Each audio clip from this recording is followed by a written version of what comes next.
joining our webinar. Sorry for the slightly late start. What I hope to cover in this webinar is how exactly to implement our product and some SOA best practices around specifically the WebSphere product suite.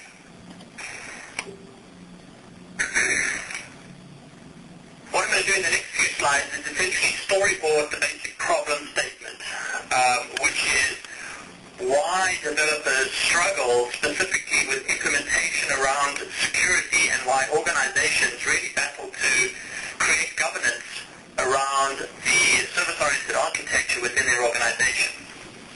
If you look at a basic web services application, you have a client consuming a web service, and this is simply provided today by the majority of the vendor platforms out there, including WebSphere.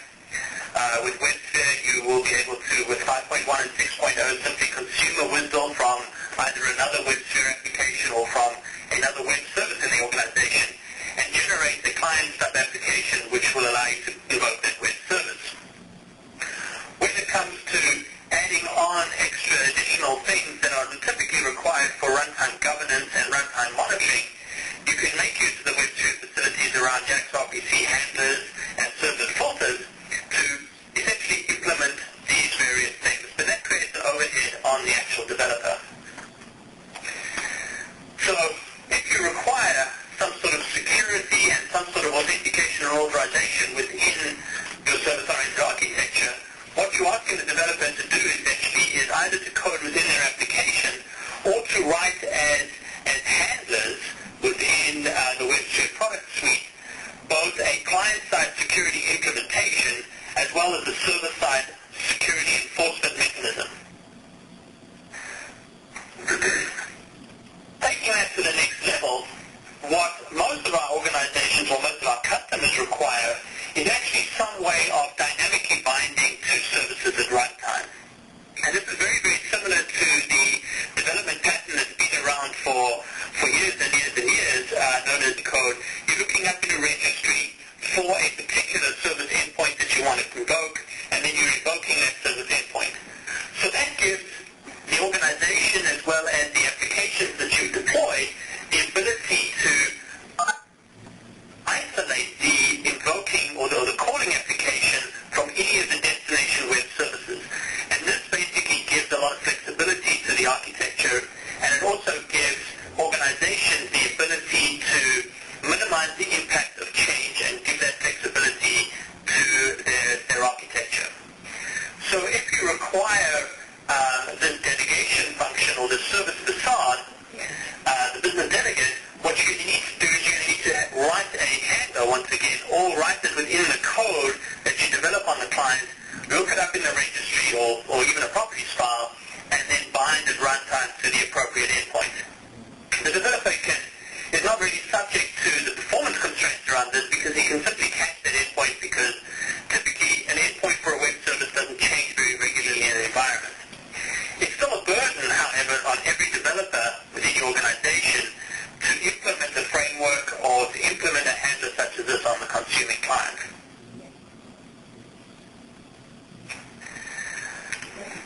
Then an organization might impose the requirements for monitoring and logging of particular service requests. And this brings up the need to actually create, again, some sort of handler for each web service that is deployed that is capable of logging and monitoring and auditing specific transactions.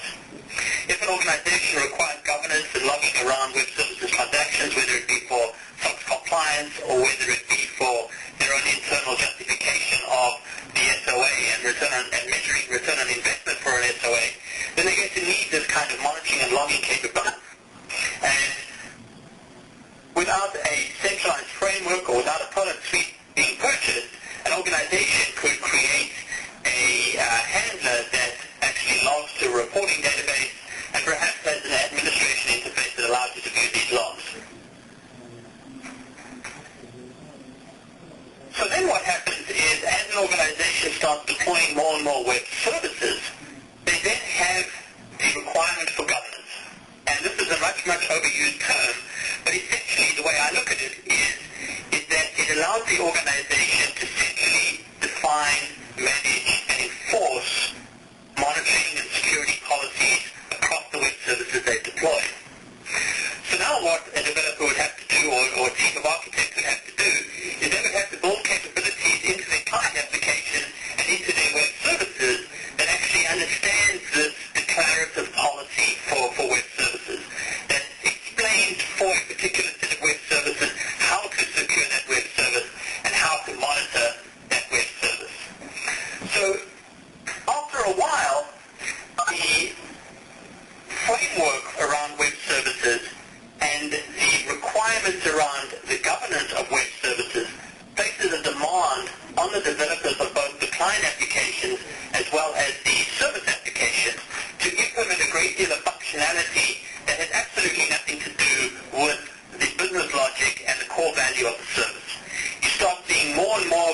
requirements for frameworks, for tools, for products that can complement WebSphere's capability today in exposing and consuming web services. And as I mentioned earlier, WebSphere provides a great capability around adding these capabilities in through handlers and servlet filters, but you really need an organization really wants to be able to provide their developers with tools and products to make it a lot simpler. As, of course, the services grow, then the demand on the developer increases exponentially. So every single platform and every single service that's developed will have to leverage this particular framework that's being built, and it starts to become a management nightmare for an organization. This is where a product like the SOA Software Service Manager comes in, and how it complements IBM's WebSphere and IBM's Message Broker, which I'm actually going to be showing later on in this presentation. But the Service Manager provides a registry, a policy store, and a reporting database, as you can see on the left-hand side, where you can, through a central console, manage the policies and security configurations and view the monitoring and logging that's been provided by your SOA in one central location. Then if you look at, on the bottom right-hand side, we have policy enforcement that does authentication and authorization against Privileged Access Manager. It does logging and monitoring and auditing and puts that into the reporting database on the left-hand side. And it also leverages the dynamic policy that exists within the Service Manager on the left-hand side. And that agent, that little cog in the box there in the middle, is actually one of our agents which we call a management point, which deploys inside WebSphere application server, and I'll describe that in a second. If you look at the top of the diagram, we have a very, very unique piece of functionality, which is our SDK, which actually provides that business delegation or that dynamic binding that I described earlier. A lot of our customers at runtime want to be able to discover the appropriate service endpoints, as well as being able to, at runtime, comply with the policies that have been defined in our product on the left-hand side. So, for instance, you want to be able to provide your developers, a customer wants to provide their developers with a toolkit that implements security for them, that will sign a message for them, that will encrypt the message for them, that will put a SAML insertion into the message for them based on the policies that have been defined within the Service Manager on the left-hand side. And they want this SDK to do this in a manner that is transparent to the developer and in a manner that is dynamic. So our product provides these three things that interoperate together. The Service Manager on the left, which allows you to define policies, register services, and view performance data. The agent on the bottom right, which is responsible for enforcing policies inside the WebSphere container, policies for security, logging, monitoring, auditing. And then the SDK is the top of the picture, which essentially is the toolkit that helps developers to transparently comply with policy. And what you're doing is alleviating all the custom code that a developer would have to do manually to comply with this policy.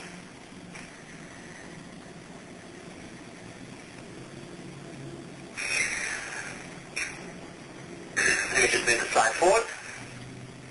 So the next few slides is going to show a couple of screenshots from the Service Manager and describe some of the functionality around what the Service Manager can do.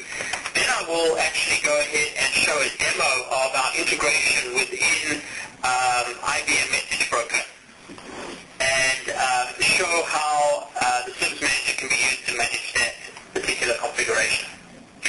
So in the first place, the Service Manager provides you with a central user interface for both the registry as well as any kind of monitoring and policy management functionality.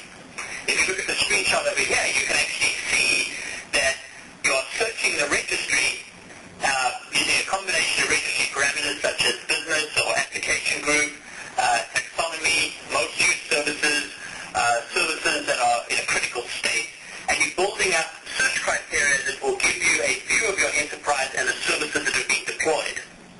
So for instance, if you go and you deploy 30 services across a number of different WebSphere application servers or clusters, then these services will be searchable through our user interface.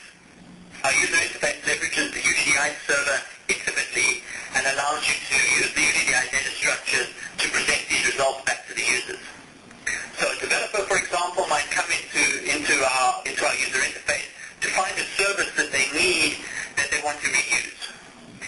They'll be able to search for it by a number of different means, by its name, by its description, by how the service is being categorized, by how the service is running, and hopefully be able to find a service that they can then reuse within their own application.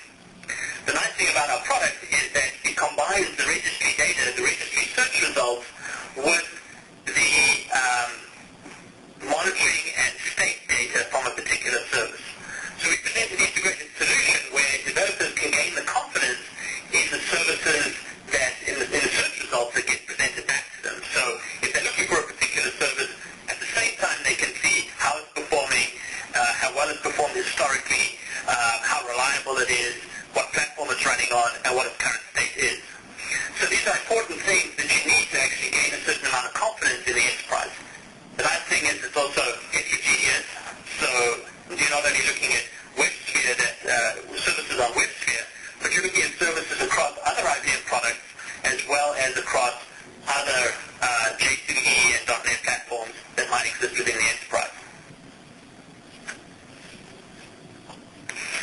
What we do, as I mentioned earlier, is present these search results along with real-time performance data and real-time alerts. So any SLA violations that have occurred and any kind of performance data that the product has managed to gather is shown to the user live and in real time. If you have a look at the slide that's currently on the WebEx, you can see that there's a list of 4 services on the left-hand side. They are associated with a state. If you look at the top one, it's got a major state and a little orange indicator, as well as a thumbnail chart that demonstrates its performance and the errors and the throughput that that service is currently experiencing. On the right-hand side, we're showing all the alerts, whether they be SLA violations or service failures that are associated with those 4 services on the left. So this gives a user a quick at-a-glance view of how the services are performing and what the state of those services are. If I drill into the detail, you can see a more detailed chart showing the performance as well as the service level agreements, a dependency map which illustrates the interdependencies of services.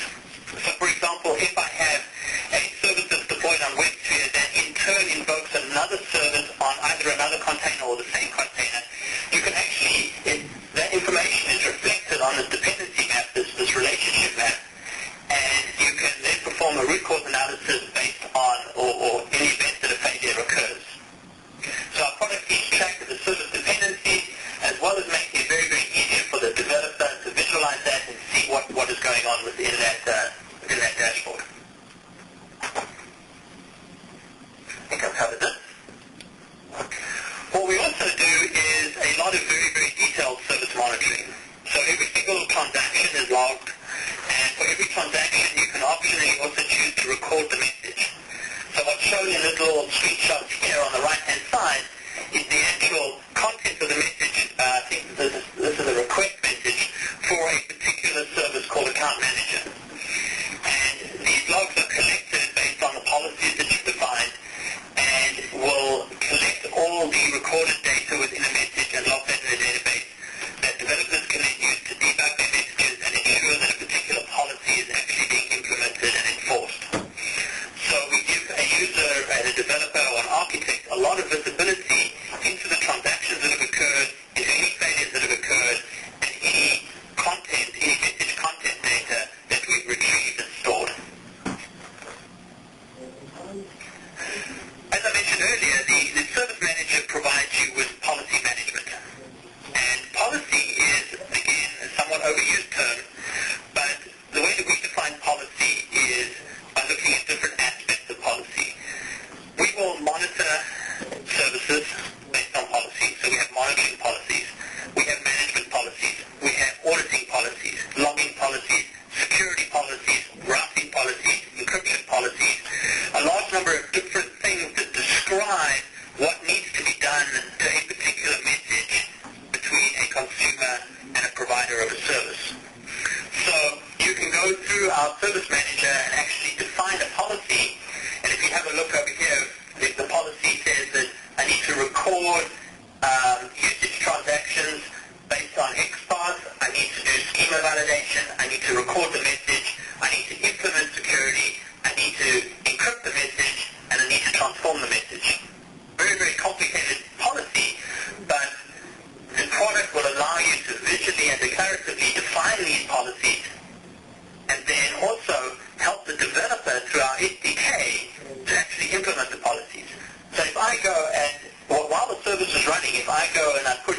security requirements into the policy, the consuming application will automatically comply with that security policy, assuming that they have the correct security credentials, and the service transaction will continue uninterrupted, which is a very, very valuable thing. It actually gives you dynamic policies within an environment.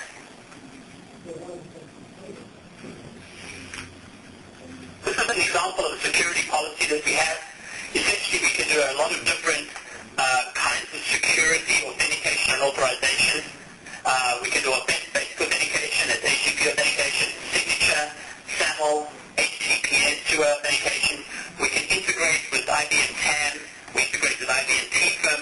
We integrate with the CA products.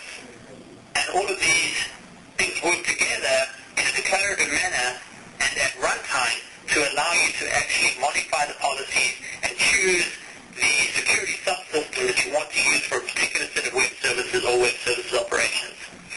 So you can pick and choose, or our customers can pick and choose which security policy they want against which services and which policy system to use to authenticate one web service versus another.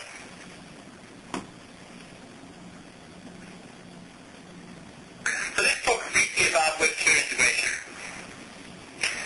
Essentially, our management point, which, as you remember, is our agent that is responsible for policy enforcement, is embedded into the WebSphere application server. It deploys it in the file.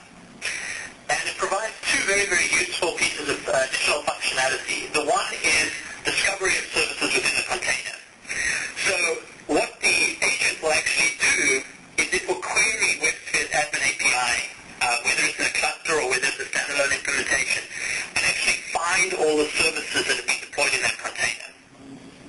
Once it finds all these services deployed in the container, it will actually check to see if they are actually registered within the UDDI registry that underlies our service management. So that way we keep the runtime in sync with the registry and allow people to define policies and be notified of any new service that is deployed within WebSphere. The other thing that we will do is optionally automatically manage that service. So you're not putting a requirement on your service developers to modify their application to include our agent code. Rather, our agent will find their application and deploy a handler to intercept and enforce policies for their application. So the service developer, he just deploys a vanilla web service without any security on it at all. And our agent will discover that service, register it in the registry, and optionally also start managing that service and enforcing the default policy for that service. So that greatly simplifies and minimizes the impact on any service developer within the organization. Our agent intercepts web service calls using JAX-RPC handlers or servlet filters. It depends on the version of WebSphere, whether it's 5.1 and 6.0. And it also depends on whether we're managing HTTP or JMS-based web services. But suffice to say is that we can manage both HTTP and JMS-based services on both of those platforms using one of these two mechanisms. As I mentioned, it is completely transparent to the developers of the service, and based on policy, it will do anything from basic monitoring to SLA enforcement to security enforcement, either leveraging TAM or leveraging our own internal security subsystems. So what we've done is we've essentially allowed people to deploy web services on WebSphere without having to worry about also deploying some sort of handler and building a framework for web services security and implementing that. On the client side, when you're actually creating your proxy stubs for a particular web service, we allow people to also implement our SDK. And our SDK deploys as a jar file within a consuming application and provides that dynamic binding against the registry based on a key. Now this is very, very similar to the concept of a DNS server. It's not the same. Imagine replacing a DNS server with a UDDI registry. What we do is, when a developer is using our SDK, they actually specify a service name that they want to invoke. So they don't specify a URL for a service, they rather specify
requires a signed message, it'll sign it.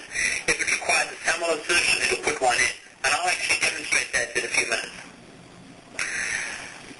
In the same way as our agent intercepts web service calls using JAX RPC, so does our client. Within WebSphere and within the development environment, you can deploy client-side handlers. And our SDK simply becomes the client-side handler with a bunch of init parameters that can actually be completely hidden from the developer or consumer and can actually be scripted in later through the admin APIs in WebSphere or through that. So our client implementation is also transparent to the developers of the consumer for the service. If we look specifically at Message Broker, and I'm not sure if anybody on the call is familiar with Message Broker, but Message Broker can both receive web service calls, in other words, host web service calls as a service provider, as well as consume web service calls. So with Message Broker, we have the opportunity to both deploy our agent for enforcement of security and monitoring policies, as well as provide that dynamic binding and dynamic configuration for outbound service calls. So our embedded management point is put into the Message Broker runtime, and our client SDK is deployed as a PAR within the Message Broker infrastructure. The client SDK also becomes a tool on the palette within your workflow designer. So, and I'll actually demonstrate that in a few minutes. So this allows the flows that have been deployed, the message flows that have been deployed within Message Broker to leverage that dynamic binding and dynamic configuration that our product offers in a manner that is very, very simple for a web service consumer or for a developer to actually leverage. These are some screenshots of our Message Broker integration, but I'll actually show you that live in a second. So the demo scenario that I have for today is I have a sample client on the left-hand side that is going to be initiating a message flow called Message Flow 1 inside Message Broker. Message Broker has our SOA request PAR deployed in it. So it will use that PAR to do dynamic binding and dynamic configuration as shown in the call-out on the bottom left. So I'm going to be dynamically binding to that namespace HTTP temp URI account manager /1.0, and that's the service name that I mentioned earlier, the service key that we're binding against. And I'm going to be dynamically configuring that outbound web service call to comply with a policy called IBM policy. So that request will leave Message Broker, and it will be compliant with the policy, IBM policy, which specifies that I need to do monitoring, recording, authentication using SAML. When it gets to an account manager service that's running on WebSphere, we have our agent deployed within WebSphere, which will actually enforce that policy called IBM policy. So it will do the monitoring, it will do the recording, and it will do the authentication based on the SAML assertion that Message Broker automatically put into the message. So what we've done here is we've provided very, very simply and very, very declaratively a way of dynamically binding to a service endpoint, putting the security credentials into the message as a SAML assertion transparently to the developer, and then also doing all the monitoring, management, and authentication and security enforcement inside the service itself. So if you give me a second just to share the application.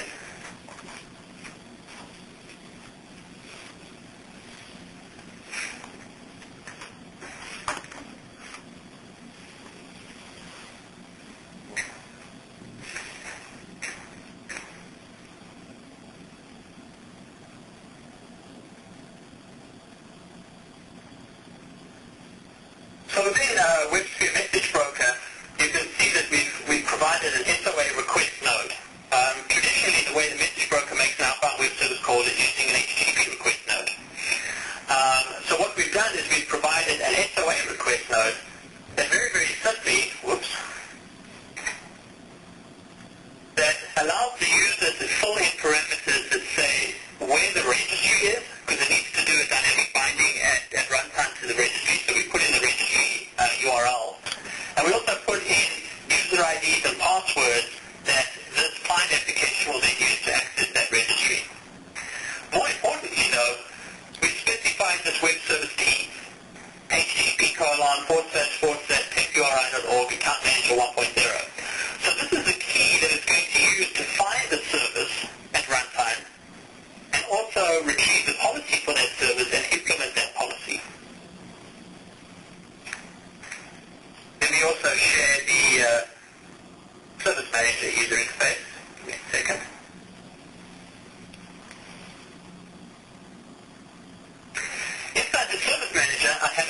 dashboard that is showing you the account manager service as it's deployed in WebSphere.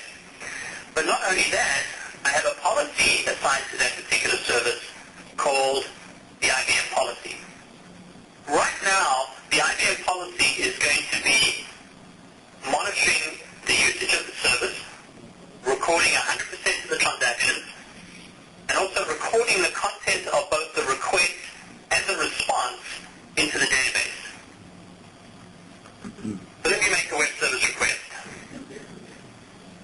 Now if you remember from the diagram that I drew, I have a client that is calling the message flow inside WBI. WBI is going to be dynamically binding to this particular service endpoint, which sits inside WebSphere. I just called it, and what you can see here is we have a single transaction that just came through, one transaction that was logged and recorded inside our service manager. So what happened was the client made the request, initiated the message flow inside WBI. WBI used our gateway to invoke the service on WebSphere. WebSphere's got one of our agents deployed, so we captured that usage record and stored it in the database. This is what you see here.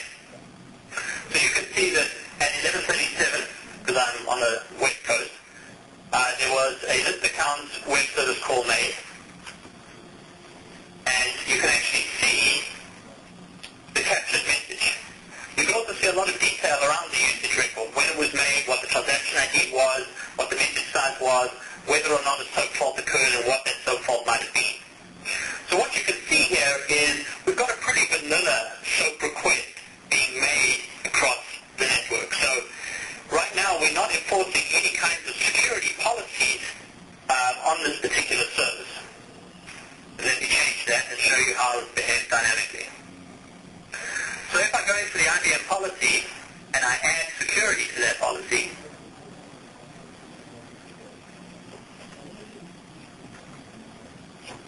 and say for instance I want to authenticate using SAML, now what's happening is I'm updating that security policy within our product. The SDK that sits within WBI is going to receive that new policy, and the agent within WebSphere is also going to receive that new policy. WBI will read that policy, see that it needs a SAML assertion, put the SAML assertion in, and in WebSphere our agent will intercept that message, ensure that and enforce that there is in fact a SAML assertion in there, and use that for authentication. So let me make another request.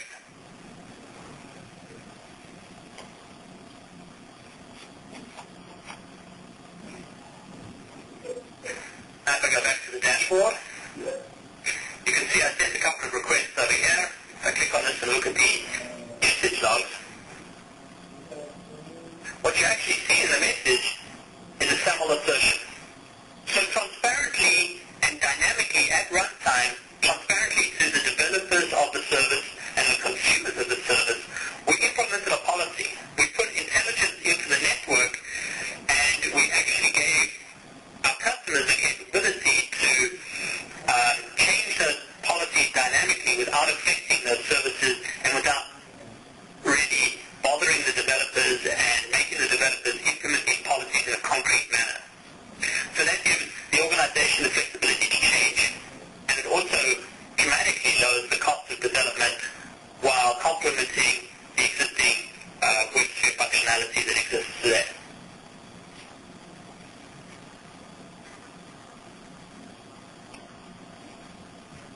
So that is the end of our demo. Do we have any questions? Yeah, please go ahead and ask questions in the Q&A box at the bottom right-hand corner of the screen. Thank you very much. But somebody asking if there's a copy of the web seminar, we can certainly make that available to anybody who would like to make that available. If they could please contact the host of this session, which is Hugh Taylor. Right. You could just get... Hugh, are you on the line? Yes, I'm on the line. Can you hear me? Backing up. Oh, okay. Okay. So I believe that Hugh Taylor can be reached at hugh.taylor, H-U-G-H.Taylor, at SOA.com.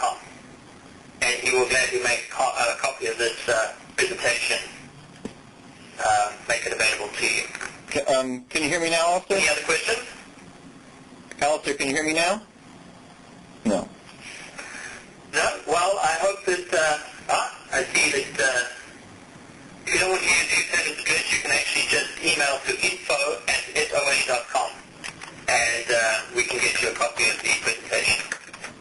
If there are no other questions then, I would, apparently there are questions coming.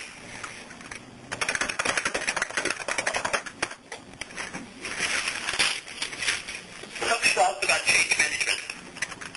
So this is one of the important things about the product and about implementing a flexible service-oriented architecture.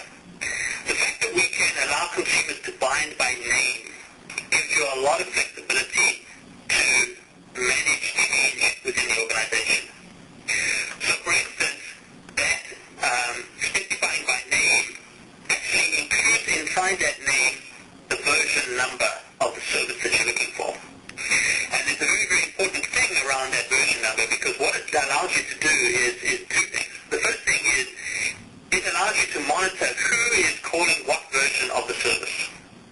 It also allows you to put up new versions of the service, and if they're backward compatible, allows you to assign the same name to that same service interface.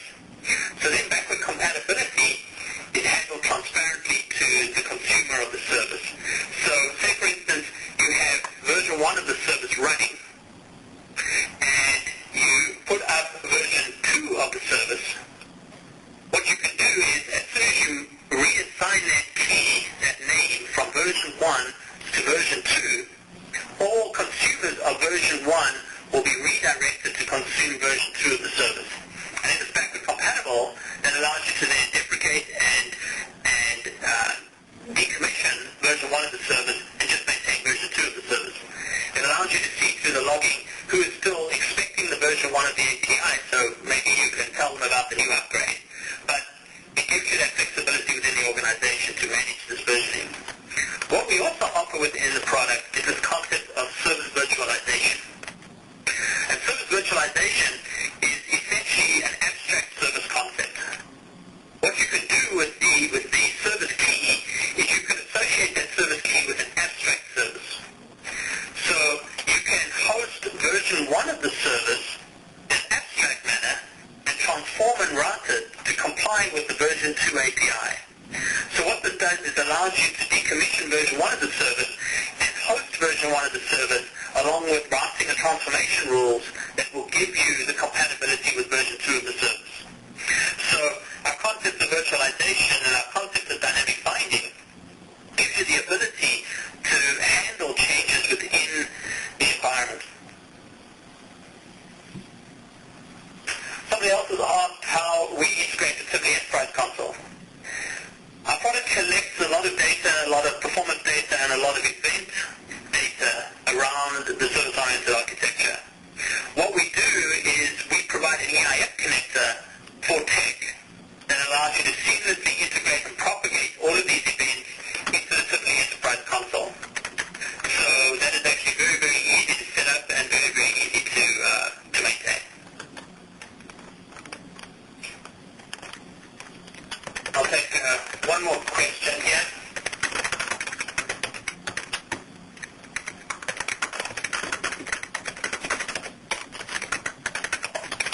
Somebody's asked how this infrastructure actually affects the developer. I would say it's actually up to the organization as to how much they want the developer to see and be aware of in terms of the service manager. What you can do, let's just take the one extreme. A developer can go using the existing tool set, get a WSDL document from his friend or from the other development team, consume that, generate his stuff, call that service, and be done. And not know anything about agents that have been deployed or any kinds of SDKs. Once the developer has finished building his consumer application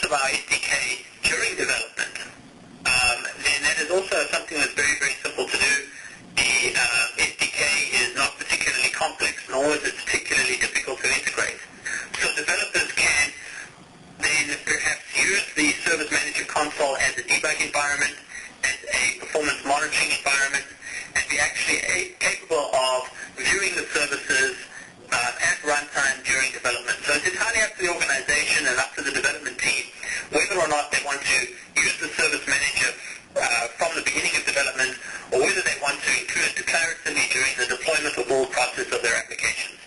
Either way is fine. We don't put a particular requirement on either. So I think that's the end of our questions. I thank you all for joining. I hope it was